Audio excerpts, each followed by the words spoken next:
સમાચારોની શરૂઆત મહત્વના સમાચાર સાથે જામનગરમાં ડૂબી જવાથી 3 બાળકના મોત નિપજ્યા છે। ધ્રોલના વાંકિયા ગામની આ ઘટના ખાડામાં ડૂબી જવાથી 3 બાળકના મોત, ખેત મજૂરી કરતા પરિવારના બાળકો ડૂબ્યા। વિશાલ, ઈનુ અને સકીનાના ડૂબી જવાથી મોત થયા। 3 બાળકના મોતથી પરિવાર શોકમગ્ન છે। આજ વિશે વધુ જાણકારી માટે સંવાદદાતા સંજય ફોન લાઈન પર જોડાયા છે। સંજય, 3 બાળકોના ડૂબી જવાથી મોત થયા છે, આ ઘટના બની કેવી રીતે?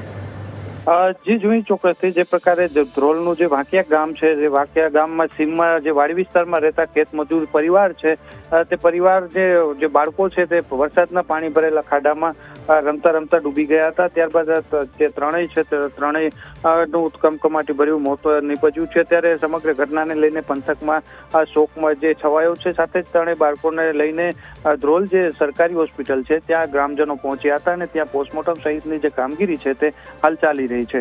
જી, તમામ જાણકારી આપવા માટે